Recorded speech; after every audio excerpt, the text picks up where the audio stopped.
How did you feel walking around the exhibition? What do you think of it? It's fantastic. It's surprising. No, I mean, I've been living with it for like 3 years.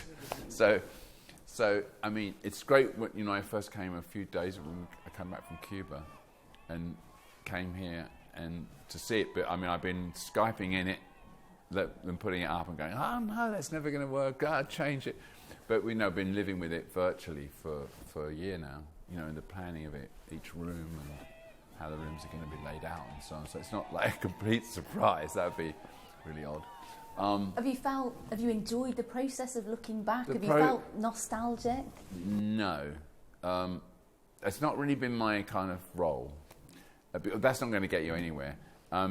My role in it is to you know, to make it as a fun and interesting experience as possible, and to make it irreverent and funny, and of course it's nostalgic in some way, but that's not the immediate emotion. You know, my thing is to try and get it to be a fun thing, you know. And is this, for the punter that's going to walk in the room, is this interesting? You know, that's what I'm asking. Is this fun? Is this interesting? Is this, oh, this is boring? Chuck that out, or you know what I mean? So that's, to me the thing is to make it, because you don't really have that much to go on for this kind of exhibition. I mean, there's lots of exhibitions and art installations, and yeah, there's been the David Bowie one, which I never saw, I'm sad to say, and there's the Bjork one at MoMA in New York, and I went to see the ABBA Museum, but that's like it. It's not just about your music, it's about so much more, the art, the collaborations. Yeah.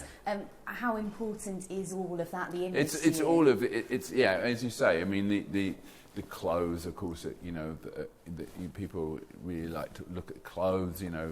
I've got an incredible amount. The only thing I kept from all this time is really the clothes and some guitars, and the rest of it I chucked away.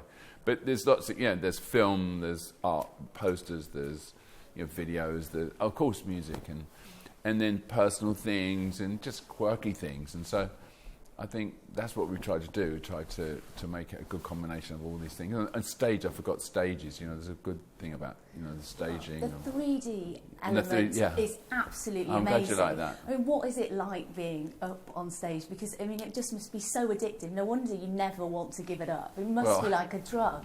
Well, absolutely kind of, amazing. yeah. I mean, I like to think I can live without it, but no, I mean, just coming back from last weekend doing Cuba in front of I don't know how many 100,000 people, a lot of people anyway. Yeah, I mean, it's good. And then you see at the end of this exhibition, you see this one from Hyde Park, and the 3D one song from Hyde Park, so it kind of puts you in a music place or concert place, you know. It's good. You just described Cuba as good. It must have been more than that. I mean, what an experience.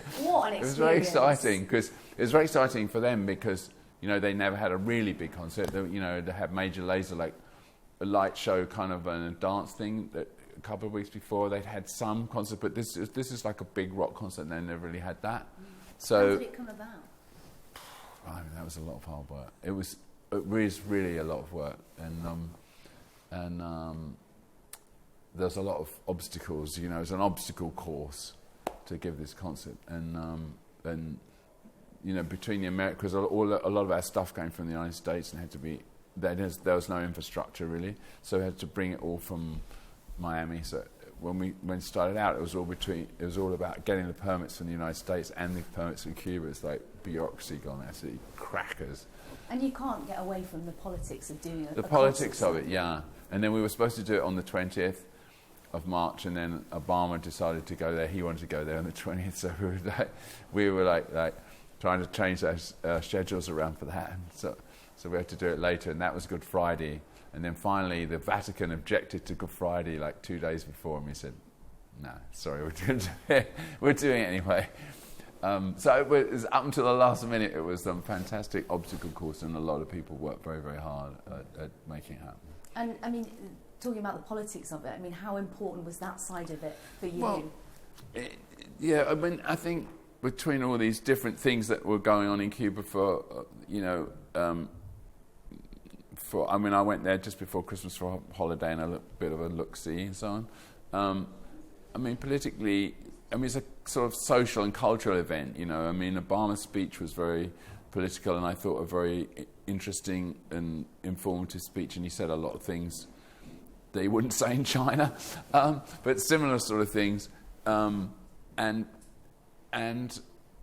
then a few days later we come with the kind of social cultural thing, and which brings a huge amount of people to just have to sort of show that it's a changing society. I mean, it's not going to change overnight because the Rolling Stones played there, but it's a very gradual thing, this changing of society like that.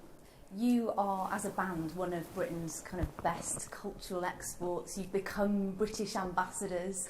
I mean, have you decided if you're going to vote to stay in Europe or not? That's not a whole political question. I think it's a really complex question, and I said this in the answer to, and I wonder if David Cameron, if he was asked today whether he'd actually want to put this out for a referendum now.